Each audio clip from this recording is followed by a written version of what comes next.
Hello and welcome everybody to this month's Department of Energy Python Exchange. My name is Cameron Riddell and I will be your host this evening, morning, or afternoon, depending on where you live. As you all may know, our goal here is to have Python thrive within the National Lab System and associated research sites. In support of that goal, we are joined today by our guest panelist, Talley Lambert, who has researched microscopy and bioimage analysis for the last 10 years. Currently, he is a lecturer at the Harvard Medical School and is a core developer behind the project magicgui, a Python library that facilitates the auto-generation of GUIs based on type annotations. And as we all know, everybody loves type annotations in Python 3. But before we get into the agenda and introduce our panelists today, I want to remind everyone of a few key points about these exchanges. First, this call will be recorded, edited, and posted online.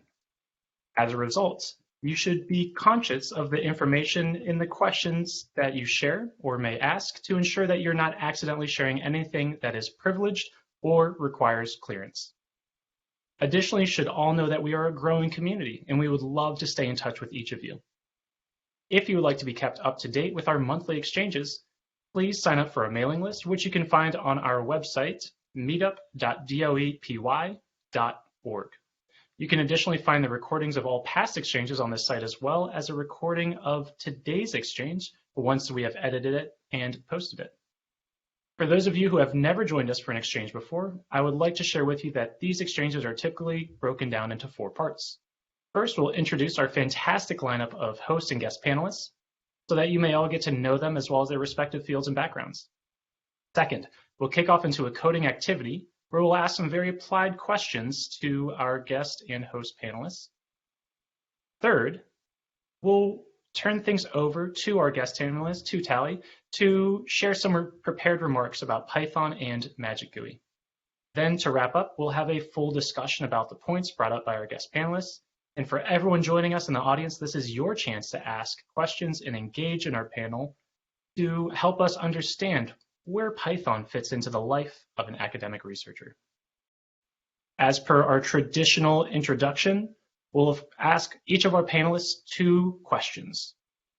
1, what do you consider yourself an expert in? And 2, what type of questions would you like to discuss today? Of course, you can find all of our past recordings of these exchanges on our website. Just wanted to share this link with you here so that you all had access to it. For our host panelists, hello, my name is Cameron Riddell. I work at Don't Use This Code. I do have a slight history in academia, studying and researching human memory. While I don't consider myself to be an expert in much, I would love to discuss absolutely anything related to Python, from core syntax to third-party libraries, and especially the use of Python's scientific stack with tools like pandas, NumPy, and one of my personal favorites, matplotlib. Up next, we have Dan Allen. Dan, I see that you're from Brookhaven National Lab. What do you consider yourself an expert in, and what types of questions would you love to hear from the audience today? Sure. Lately, I've been spending a lot of time thinking about the intersection of scientific Python and numerical computing and web things and how to move data around. So that's something I'm not an expert in yet, but working on. And I'd love to answer questions about how to get small or medium-sized communities going across the DOE or with our international counterparts in a ground-up way. Thanks. Fantastic. I love the broadness of your Python scope that you're looking at. You're not necessarily looking at Python just as a small tool that you use maybe from day to day, but a very broad scope, looking at things like communities. And we all know Python has a massive ecosystem and a massive community, but I think starting up local communities within your domain is such an important way for you to integrate with those who use Python and also to share how awesome it is with each other. Next up, we have Matt Carbone. Matt, you're also at BNL. What is it that you consider yourself an expert in, and what types of questions would you love to field for us today? Yeah, so as I always say, I don't really think I'm an expert in much of anything, but I try. I do a lot of numerical scientific computing, scientific AI, machine learning, and quite a bit of scientific software development. And I apologize if you can hear any noise in the background. It's just the sounds of the city. So feel free to ask me questions about any of those things. I'm also a trained condensed matter physicist. So a lot of the intersections between all those things is kind of my day-to-day. Awesome. Well, thank you so much for joining us. We'll definitely have some questions for you from today's presentation. Up next, we are joined by our guest panelist, Talley Lambert. Talley, I see that you're currently at the Harvard Medical School. What is it that you consider yourself an expert in? And what types of questions would you love to hear from our audience today? Yeah, I'm with the previous panelists. It's tough to claim expert on anything, but I guess my expertise these days is in optical microscopy. So light microscopy as opposed to electron microscopy. There's a focus on advanced techniques like light sheet microscopy and super resolution, if those are familiar to anybody. And my background's in neurobiology.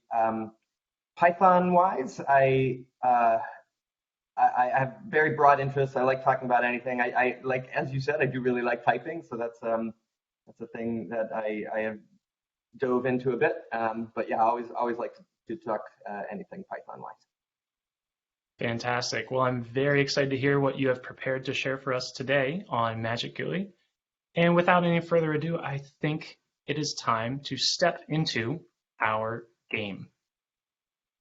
For today's game, we'll be playing a game called My First Time, and we'll be doing a round robin, so we'll make sure that we hear from each of our host panelists and Talley, our guest panelists, and we'll be talking about when was the first time you did X in Python.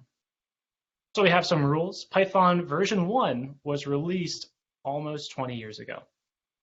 Many of us haven't been using it that long. I know some of us have, but not all of us. So I wanted to get to know our panelists and our audience more by finding out when and how some of their programming firsts were. That means if you're in the audience and you have an answer to these questions, you can most certainly submit your response in the chat, because I'm curious when everyone first started using Python and we hit some very important milestones. So to play this game, our panelists will be presented with statements about the first time that they did something in Python. Our panelists will provide the approximate year. So we're looking for a time that you complete the task, and if you can, share a small anecdote about that experience. And then our panelists will be scored, well, not actually, but try and be specific with your response, and bonus points for very fun anecdotes. Let's go ahead and get started. Round 1, for loops. The first for loop I ever wrote was in, and I can start us off. I'll kick this off. I started learning Python back in, I want to say 2014. And I definitely wrote my first for loop on codecademy.com, where I originally learned Python 2.7, because that's the free course that they had. I don't think they had the Python 3 course just then, but that was probably my first for loop. Didn't do anything meaningful. I probably just iterated over a bunch of fruits names that were strings. But I would love to hear up next from Dan. Dan, when was your first for loop? And I'm curious, was your first for loop even in Python? Right. So I was having a conversation with a multi-generational group, and we were observing that you can date yourself by what language the version of numerical recipes you used was written in. Some Fortran folks, I was a C++ numerical recipes guy before I was a Python guy. I think the first for loop I wrote would have been in 2009, trying to study optical microscopy imaging data and not knowing enough about NumPy and doing some really inefficient object-oriented Python code at that time. Nice. Well, I'm sure you had plenty of time to work while your numbers were being crunched at the pure Python level. But thank you so much for sharing, Dan. Next up, let's hear from Matt. Matt, when was the first for loop you ever wrote? I was going to actually also do the same thing and actually respond C++ instead of responding the year, just to see how people would react. But you beat me to it. So yeah, actually the first for loop I wrote was in C++. And it was probably, so I first learned to code in my first year of grad school. So it was either 2016 or 2017 is when I wrote my first for loop. Fantastic. Well, awesome to hear that you started in 2015 in grad school. I had so many friends that had their first programming experience in grad school. It was painful. But lastly, I would love to hear from Talley. Talley, when was your first for loop, and was it even in Python? Yeah, it would have been in BASIC, I think, and I remember coding some very simple songs to come out of the computer when I was, I don't know, 10 or something. So I guess it was 90, 91 or 92. But the Python-wise, it would have been in grad school, so probably 2005 or 2006. I was doing MATLAB before and mostly just dabbling a little bit in Python, as we'll get to. I didn't really have a real project in Python until maybe. I forgot about BASIC. What machine were you writing BASIC on? I mean, it was a DOS. Like, I couldn't tell you what the machine was. I was just, it was whatever my parents bought. I was just putzing around, trying to learn both music and computers a little bit. But yeah. Cool. Yeah. But yeah, so maybe 2005 for a very basic, do nothing, totally useless for loop in Python. Nice. Yeah. Awesome to hear. All right, moving on to our next round. Your first line of actual Python, and maybe not your very first line of Python that might coincide with your first loop, but maybe your first line of useful Python for some real world project. Dan, I would love to start with you and hear when your first line of Python was written. And if it wasn't that useful, I wanted you to gauge how useful was it that you were doing at the time. Import anti-gravity? Fresh off of XKCD. Yeah, right. We should explain the reference for people who probably are too young for it, or maybe just haven't seen it. There was an XKCD comic showing that Python could really do anything so easily, and if you wanted to fly, you could just type import anti-gravity. And I suspect that that's where a lot of nerds like me first kind of got excited about Python. Awesome. Yeah. I don't think this was my first line of Python, but I remember in a very early program I was writing. This was when Python 2.7 was still, very much in the lead of Python 3.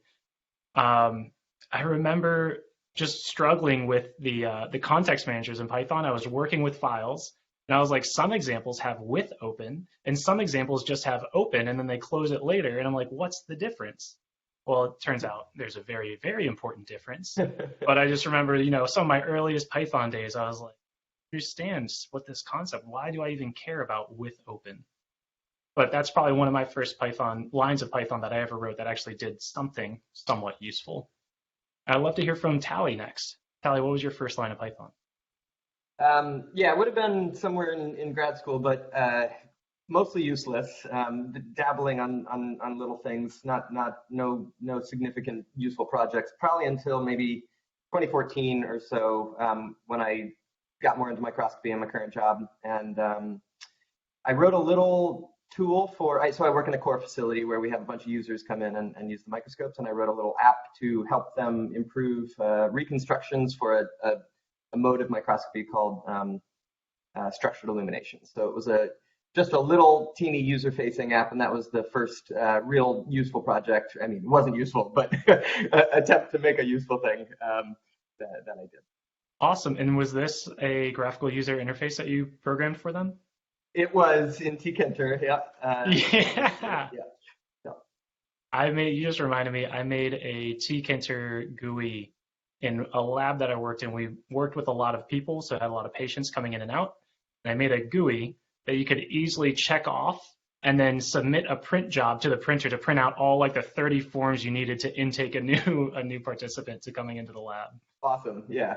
It's funny. I recently went back and looked at that code for some reason, and it was one of those moments where you just appreciate how far you've come and how bad, and you learn to sort of be a little softer on yourself and others when you look back at your code and just kind of grimace.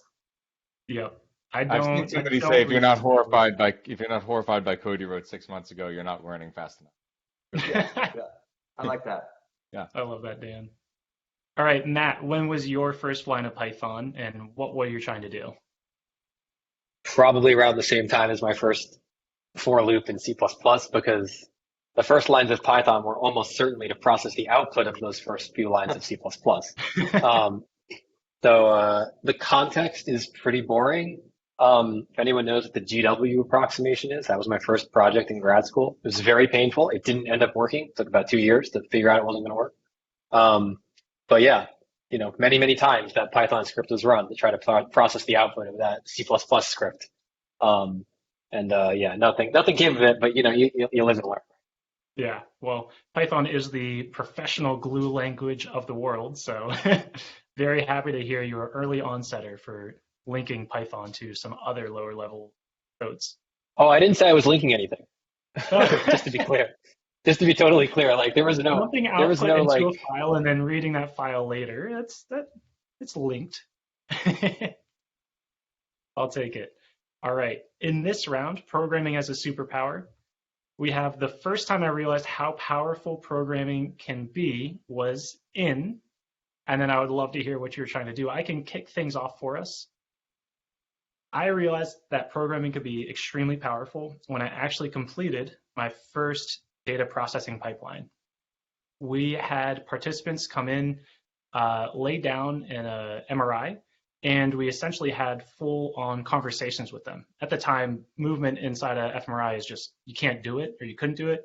We had one of our geniuses in lab come up with a great pre-processing script to account for the motion that the participant had. But then we were left, we had video, we had audio, we had eye tracking data, and I wrote a Python script. It was probably a few hundred lines, no functions in sight, barely any flow control. You just read it from top to bottom, and that's how it worked. But I was able to call out to some other programs that other people might have written to get the audio lined up with the text transcript of that, and then also align our video to our other video inputs, our eye tracking and things like that, so we could tell exactly what the participant was doing at any given moment. But that was probably in 2015, so probably a full year after I first started learning Python to actually complete that really long pre-processing script from start to finish. But I would love to hear from Dan. Dan, when did you first realize that? And since I have only really used Python, when was the first time you used programming in general as a superpower? I think I was too young to remember. Wild. Like the same as Talley, I remember getting a Commodore 64 to make sounds, but I think something even earlier than that. I was probably getting it to print things. I don't know. I think. So you've known from an early Formative. age. I don't remember not having it, Yeah. very well. Yeah. Fantastic. Well, so you've known for quite some time that programming can have amazing, amazing benefits. It also can be just a huge waste of time when you chase down the wrong rabbit hole. Sure. Yeah. All right. Let's hear from Matt next. Matt, when did you first realize that programming could be a superpower? So there was another project in grad. This one did end up working, where basically my collaborator came to me. He's like, Matt, I'm writing down all these equations by hand. I'm coding them all manually, right? And there's a structure to the equations, but I don't know how to generate them, right, automatically. I've got to do all the math myself and write them down by hand, right? His advisor for a paper wrote out 900 equations, like in code, manually. Total bonkers stuff, right? And he's like, Matt, can you do this? I'm like, okay. And I realized, like, yeah, I can do this in Python. And I did it in Python. And we open sourced and deployed the code, and we wrote a couple papers. And so now we can generate hundreds of thousands of equations and solve them, right? Automatically. No handwriting or hand deriving anything. Saves lots of time. Very, very nice. That's probably when I realized that, I could really do things at the interface of science and software, right? That can really make a big impact, even in a small community, but nevertheless. So. That's amazing. I love hearing stories like that. It reminds me when I was in grad school for one of our psychology experiments we were running, or at least one of the new members of my lab was running. He needed to generate kind of like some A and B stimuli where essentially each participant is going to see the Cartesian product of all of the different blocks of trials that we had. And he showed me the code that he started. He had just started learning Python. And he was writing out every trial condition, like participant 1 is going to see A, then B, then C, then A, then B, then C, and so on and so forth. And then I showed him itertools.product for the Cartesian product.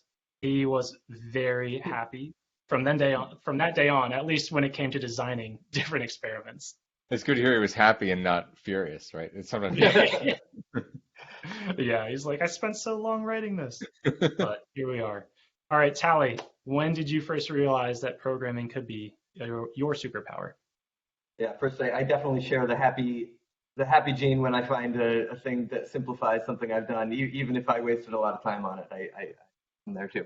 I feel like I was not doing anything very powerful for quite a long time. It was just sort of fun. Uh, and actually, the things that come to mind aren't necessarily the things that were impressive or powerful in any way. It was, I think, things that come to mind are when I was the only one in a small group who had even a modicum of programming, and I could make little tools. So I think of a thing in my postdoc. I just made a website that was a calculator, a protocol calculator for something that we were doing on like an Excel sheet or something like that, and everybody started using it. And then gotta certainly give a shout out to ImageJ and ImageJ macros. Even it's not Python, it's Java, but in the image processing world, learning just a little bit of programming in that, you could really help a lot of people out. So those are probably the first that come to mind. Awesome. That is, it is such a useful tool to have in your tool belt, and I'm glad you find that too. That takes us to the end of our game, and I would love to have Talley come on and take control and share his prepared remarks for us. All right. Yeah, thanks again for having me. I have a lot of fun. It's good to be here. So, as said, I'm a microscopist. So my primary expertise and job is in image acquisition, but I would say over the years, it's been clear that what we do with the data after we acquire it is a as big, if not bigger, bottleneck, of course. And so I've found myself dipping more into Python over the last maybe eight years as a result of getting into that. So I think what I want to talk to you about today is magicgui, which is a rapid GUI generation tool. This really is sort of a side project that has kind of become useful to me and some others that came out of my work on Napari. So I'm also a core developer on Napari, the multi-dimensional image data viewer. And yeah, so this kind of came up with that. And broadly speaking, what magicgui is I guess I see it now at this point as sort of two things. It is a mapper from type annotations to widgets. I'll talk more about that. But the goal is to be able to say, give me a widget for an integer or a string, and have it do that for you without needing to explicitly instantiate all the widgets. The other thing it is on a much lower level that most users won't interact with. It is a widget framework abstraction layer. So it does attempt to allow you to make GUIs in both Qt or ipywidgets. Those are the two main backends at the moment. But one sort of longer term goal is to be able to prototype things, make quick GUIs in a lot of different environments without necessarily needing to change your framework. Those are the two primary things. Yeah, so target use cases are really rapid UI prototyping. So as we're working on maybe image analysis or just, anytime when you're making a little function and you want to maybe iterate on parameter optimization and there's any sort of GUI or visual component, perhaps an image you want to see out, sometimes it's nice to be able to just have a slider to change a parameter as you're working on stuff. So that was one goal, is just to be able to do that. Auto generation of GUIs is a thing I'm really interested in. I feel like in the JavaScript world, they have all kinds of useful tools for this, where you give some JSON schema and they'll generate you a UI. So most JavaScript coders are not necessarily dipping into the direct APIs of UI frameworks, and so I think this is by no means the first attempt to do that kind of thing in Python. So I certainly wouldn't suggest it is that, but that is an interest of mine. A lot of it does sort of lend itself well to mixed interactive usage of GUI and code. So you might have a widget open and a terminal next to it. So this isn't as powerful as something as a full Qt framework that you might be designing an app for someone from scratch. It's a little bit meant to be more composable, smaller bits that you might drop into a larger app or even just use briefly during a longer interactive coding session. The real motivating use case, though, was to facilitate Napari plugins. So I'll talk about this on a later slide, but we wanted a way in Napari. I will link later to Napari has been on this session in a previous session, and so if you're not familiar with Napari, there's a video you can go check out. But I'll show it on a later slide. The goal was for people to be able to make plugins that offer image processing tools without needing to learn Qt or complicated GUI code. If all they need is some very, very simple widget. And I'll just mention that explicit non-goal here is complicated or highly customized layouts. There are, to really sort of abstract that away and provide very highly customized stuff, you essentially begin just duplicating the entire APIs of these frameworks, and that's definitely not the goal. So I'm going to start from the highest level and sort of bring it down to what's going on behind the scenes. This was the motivating use case, and so this is the one that sort of pops up the most, though part of me a little bit regrets this as the most noticeable API in the thing. I'll mention why, but this was the original goal, was to basically have, on the left there, you can see the code. I don't think you can see my cursor, right? Yeah. Oh well. So the original sort of motivating use case was to have a function, some function there that takes some parameters. Maybe they're annotated, or maybe they take a default value. So X there has a type annotation of integer, and Y is a type string just based on the default value. And we'd like to just be able to turn it into a GUI, turn it into a widget that has appropriate, a spin box for the integer, a line edit for the string, and just pop up a widget. This is not dissimilar to, I think ipywidgets has their interact decorators. So this is a very kind of, if you're familiar with that, same general idea. So that's the basic idea. Maybe I'll just sort of show a quick example here. Can you see my terminal there? Yeah, can see that quite nicely. Great. So it's a little easier to do this in interactive rather than doing it on slides. So I'll just sort of show you here. So we have some function that does a thing, and I can certainly call that function as I normally would, and it works. But when we decorate it with magicgui, we get a thing that has a show method.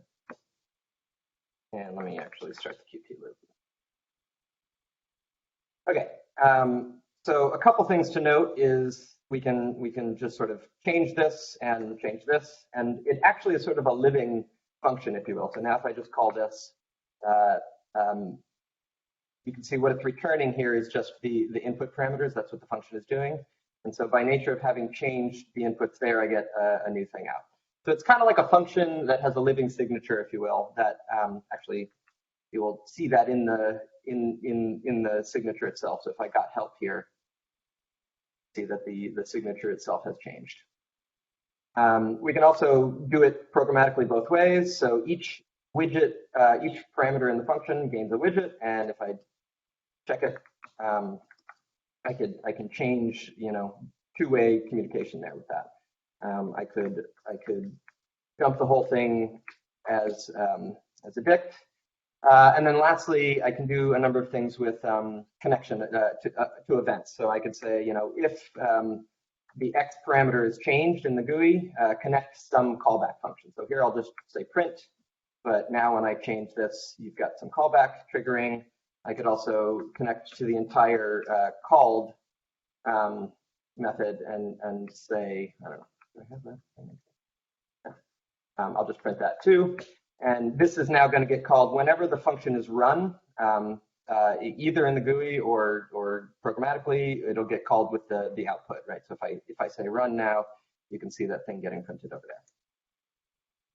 That's the basic idea of the magicgui decorator. That was, of course, a very simple example. There are a number of widgets behind the scenes to accommodate a number of types. So all the standard types, bool, int, string, etc., float, date times, paths. So this is a slightly more elaborate example where I've got a few different types. Annotated is something you can make good use of here. So you can see on the fourth line there, I'm doing from typing import annotated, and then a few of the parameters in my widget demo function down below to the left are using annotated, and we can sort of provide additional metadata. So on the slider float there, the third or fourth parameter down, you can see I've overridden the default slider type to make it a default float type to make it a slider instead of a spin box. And also you can see I have an enum there that is generating a dropdown. So the second parameter dropdown is getting its choices from an enum. They can also take it from a list of strings or a function, etc. I'm going to try to fix my cursor here.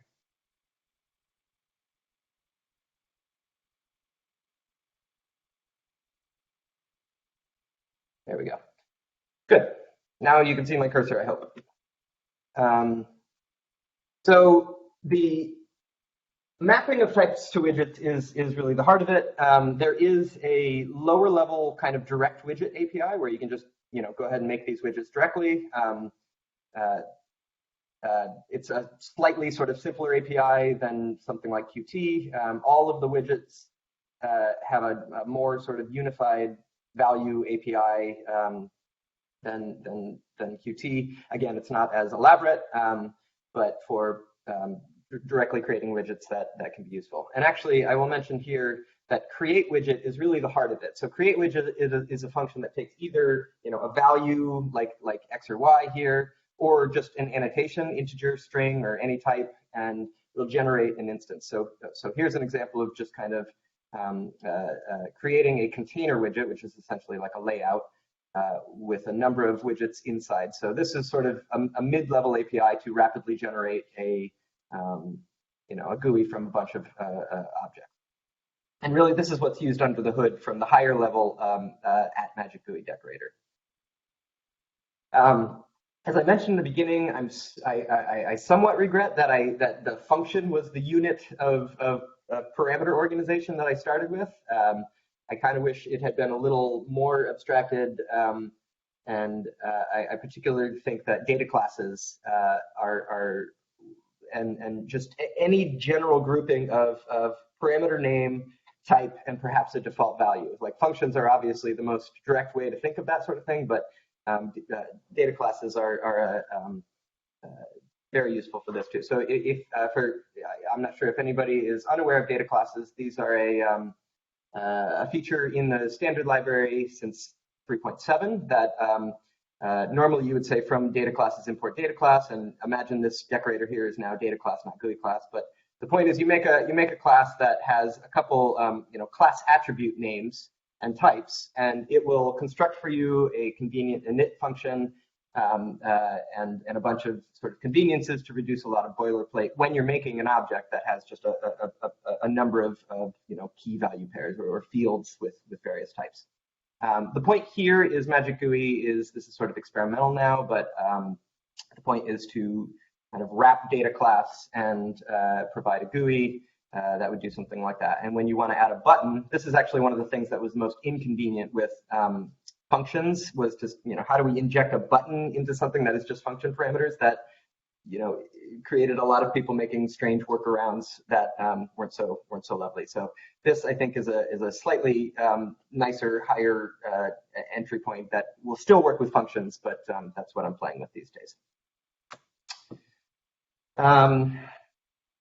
As far as expanding functionality, there is a thing called register type that essentially lets third parties register behavior or widgets for their types. So here's an example of what Napari, a third-party library, would do to use Magic GUI to specifically provide support for custom Napari types to Magic GUI users. What it really comes down to here is somewhere in Napari's library, they would say register type. So they pull in this Magic GUI register type, and they register their own type with a couple things here. This is something to get options of specific Napari layers when this type is used as a parameter annotation, or if this type is used as a return type annotation, Napari can essentially provide a function to be called whenever that Magic GUI thing has been run. Here's the link, by the way, to the DOEPI event that Napari had a little while back.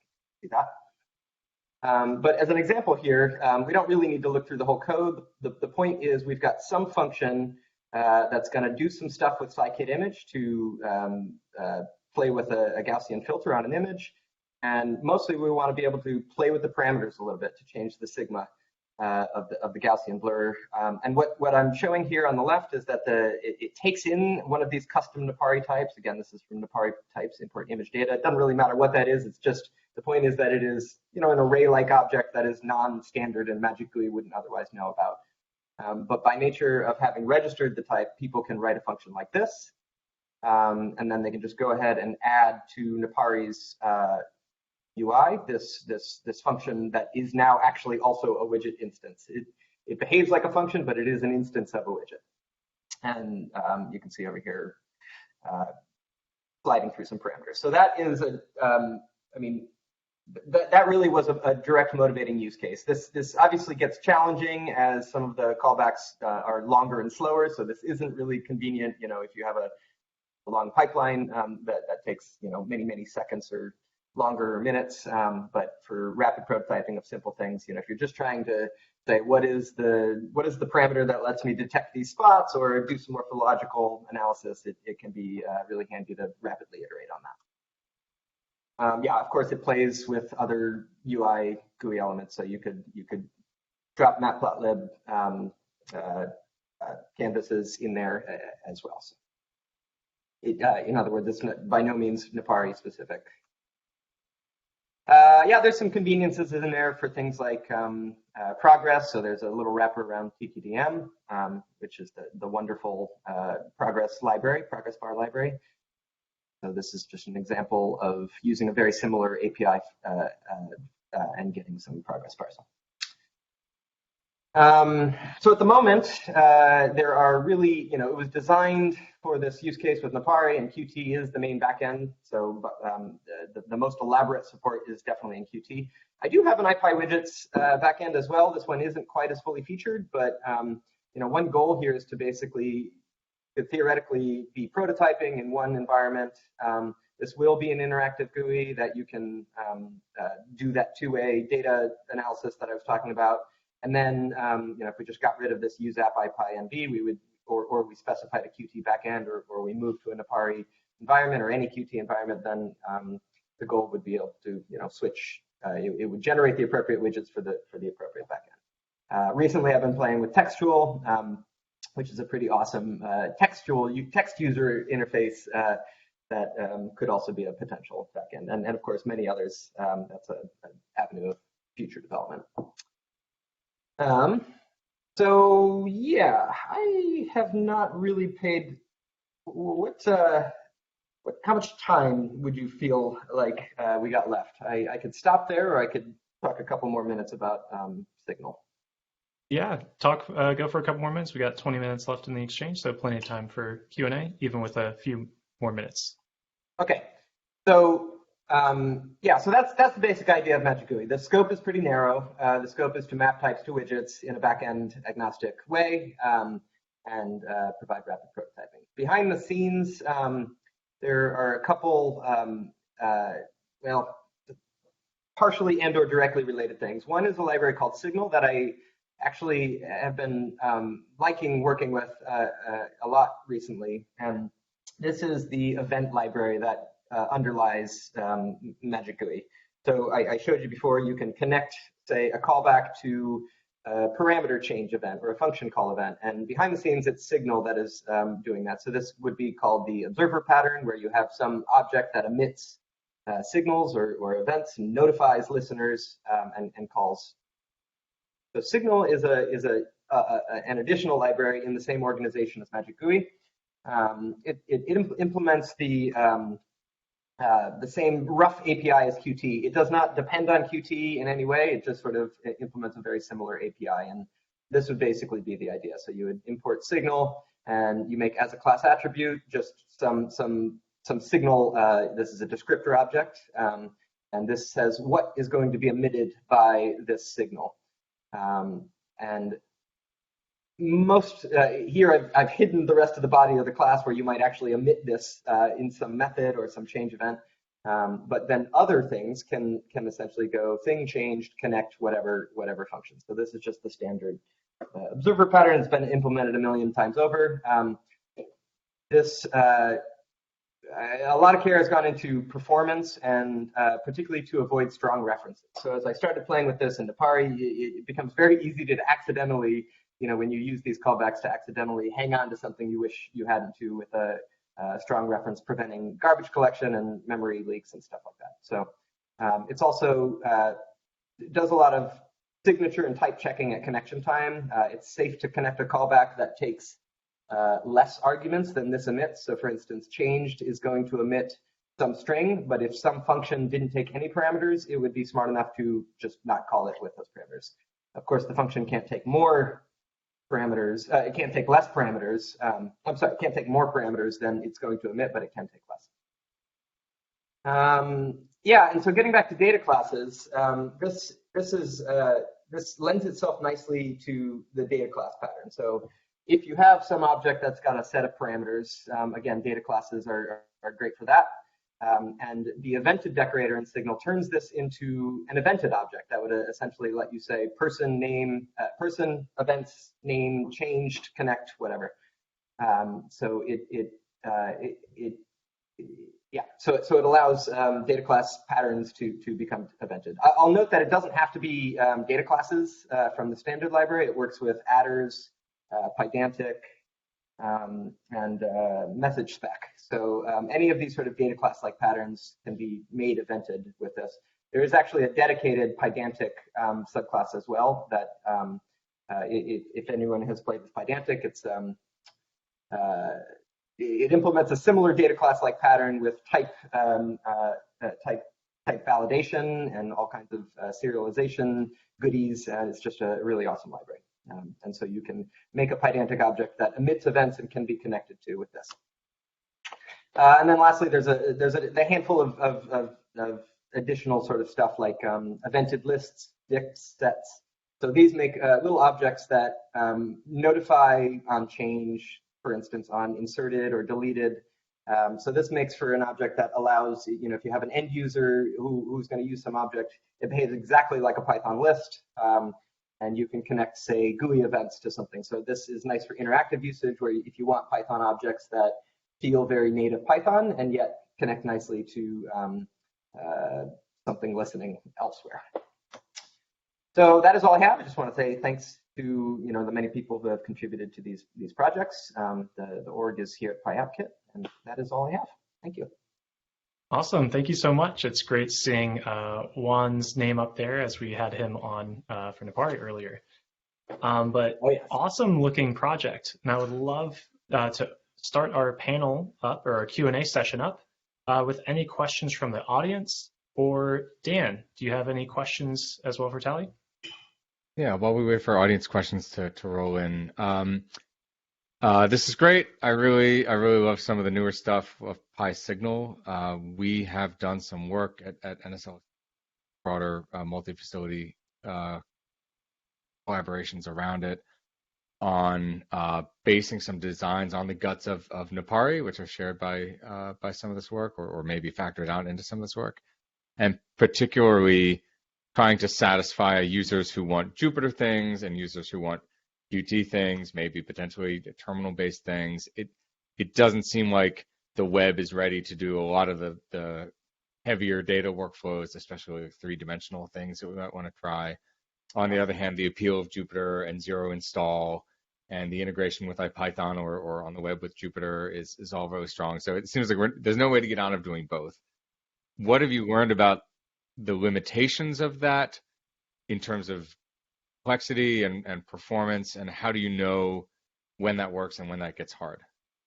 With respect to event handling, or with respect to anything? Really, take it in any direction you want, or multiple. Anything. Yeah. I mean, so first of all, I agree very much. We kind of early on in Napari, we're focusing on a desktop experience, almost explicitly. It was one of the sort of stated goals. It wasn't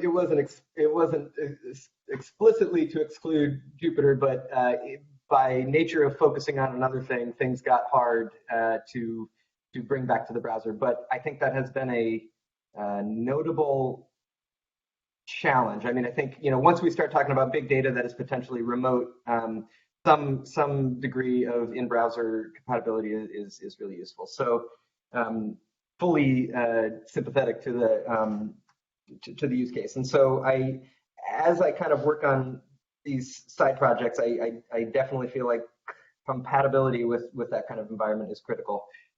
With regards to magicgui and Signal, I mean, Signal is very simple. It would work in any Python runtime. Mostly it's designed for a single threaded thing. It would work just fine with an asynchronous kind of event loop. It does have a little bit of support for threading, and most recently, the ability to specify in which thread you want the callback to be called in. So I don't know why like for instance, if you have some asynchronous thing running in the background, it's going to emit some events, and you want to make sure that the callback event gets called in another thread. You actually can do that now in Signal. And yeah, magicgui, I would like to extend the Jupyter widgets support there just for more types and stuff. And actually, I'll mention one other side project. A really talented JavaScript and Python coder, Trevor Mance, who also is here at Harvard Med, is working on a project called Any Widget. In the chat, that is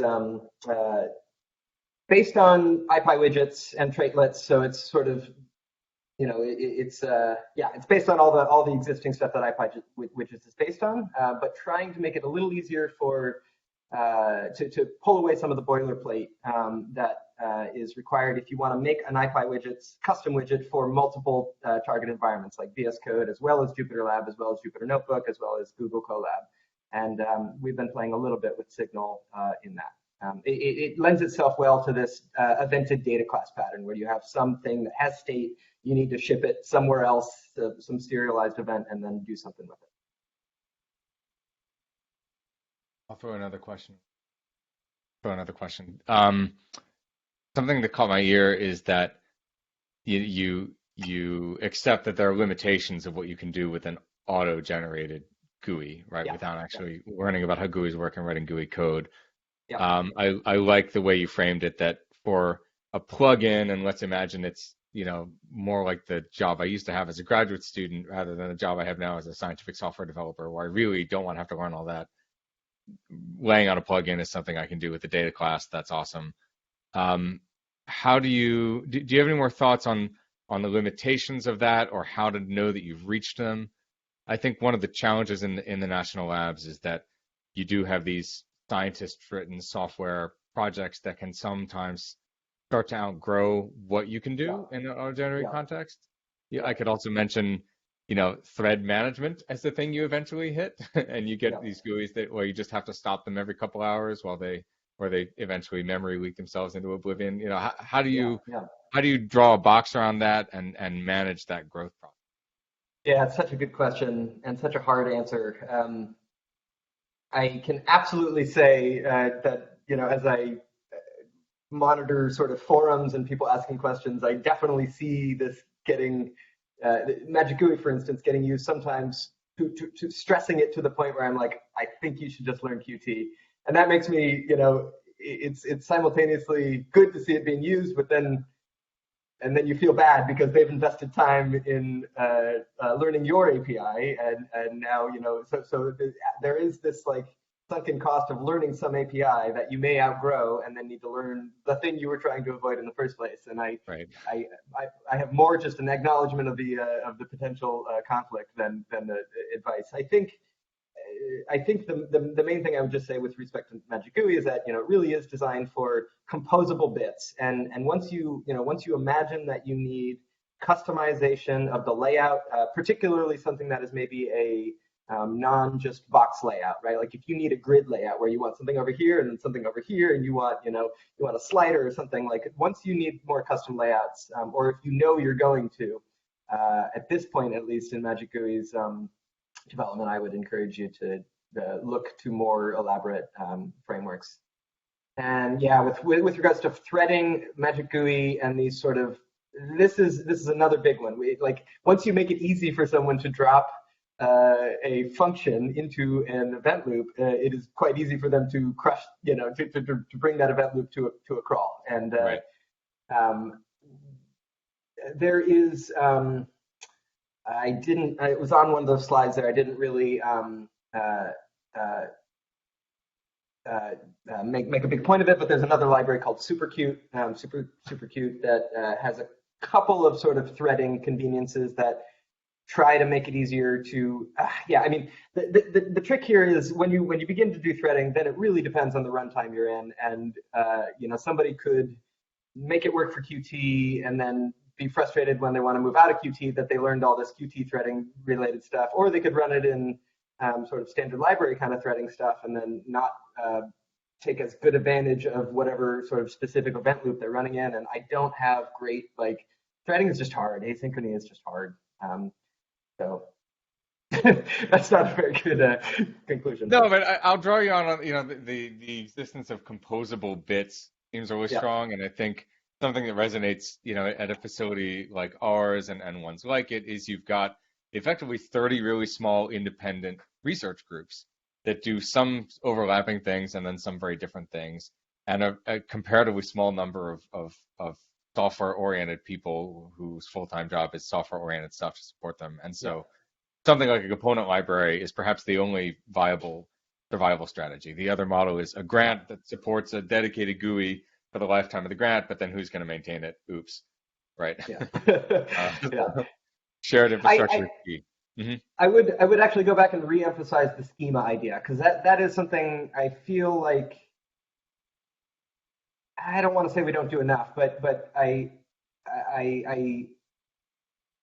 in many projects I am thankful when I have thought ahead to really formalize the schema of types and that I'm going to be working with in some project, to really sort of spend a lot of time to think about what are the objects, not just as Python classes, but as deduplication of sources of truth and stuff like that. And once you can sort of whittle it down to a schema, and if you can put it in, say, JSON schema,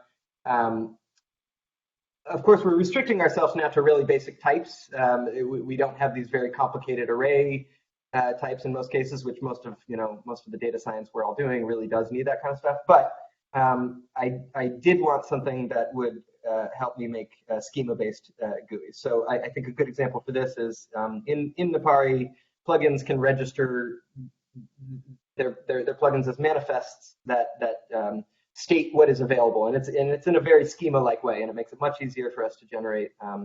Still a work in progress. We're not actually doing it in Napari yet, but the goal is to just quickly generate stuff. Once you have everybody entering data in a very stereotyped way, it's easy to sort of expand it to a GUI. So because you mentioned JSON schema, is it important that it be a descriptive language like JSON schema, or does Pydantic and data class also count? The point is to just put type on. Yeah. I mean, no. At this stage, I'm making no assumptions about how your schema is expressed. It's just the kind of, like, whatever it may be. JSON schema is easy, Pydantic is easy, data classes are easy, like, at the moment. But the general concept is just that we should have some mapping of types to widgets, and the more rigorous you get about, like, defining the set of types you're going to be working with, then the more beneficial this sort of auto generation can potentially be, until you start making complicated things like Dask or NumPy or right. Yeah. One last question from me, Cameron. Yeah. Okay. A composability question. So if you had some unavoidably complex GUI component, say that it's controlling live hardware in an experiment. So there's network stuff going on, there's asynchronous stuff going on. If you put a bug in it, you might crash a motor into something expensive. Hopefully the system protects from that, but you don't want to necessarily, you want defense in depth. So it's a thing that is going to be professionally built, and then that's coexisting with more use case specific scientist written GUIs. Does that kind of mixture make sense? Does it make sense to have an application where some of it's using this psygnal and very high level thing, and then some of it's just hardcore straight Qt? Can they live together in the same app? They can live together in the same app, and I'm not sure I'm building up to a recommendation that you do that or start there, but it is designed to be able to do that. So the whole point of sort of mimicking the Qt API was so that you could blend it in to a thing that maybe uses Qt, but also doesn't necessarily want to permanently bond itself to that, right? So it lives nicely and it kind of blends in nicely, but at the same time, you aren't dependent on it for your signal emission. I will say that I have used magicgui and Signal on a project, Napari Micromanager. So Micromanager is an open source microscopy software that drives low-level hardware. And you know, at the level of the GUI there, mostly we're just sort of setting values, and Micromanager would be the main thing to control, you know, the low-level, super careful, we don't want to break stuff. And that has been useful because there they have, you know, the devices do have to register their parameters, say, I have these parameters, these are their types, these are their ranges, you know, and you can just whip up a you know, massive list of device controls in like 20 lines of code, and that has been useful there. But there too, I feel like we go back to this earlier advice of just, you know, if you know you're going to be making a big mission critical project, I'm not sure that these are things that need to be deeply ingrained in that. This is more just like you can sprinkle some of this in on the side, I think. Makes sense. Yeah. Fantastic. And before we end today, I did have one final question for you, Talley. If I was interested in using magicgui or starting to use magicgui, where's the best place I could go to get started? And can you drop that link in the chat? Yes, I can. So again, I would say probably go to the docs, and I will drop that into the chat. That's the docs. Of course, if you just search GitHub for magicgui, you'll find it. It's pip install magicgui or conda install magicgui from Conda Forge, and the docs are in the chat there. Awesome. Well, thank you so much for your time, and thank you for a fantastic exchange this month. I wanted to also thank our entire audience for joining us, and one final huge thanks to Talley. This has been such a fun time. Thanks for having me. Yeah, of course. For everyone in our audience, make sure you tune in again next month for our lineup of host and guest panelists discussing how Python is relevant to you. In the meantime, watch out for updates on our website. That's meetup.doepy.org. And I'll see you all next month. Thanks, everyone.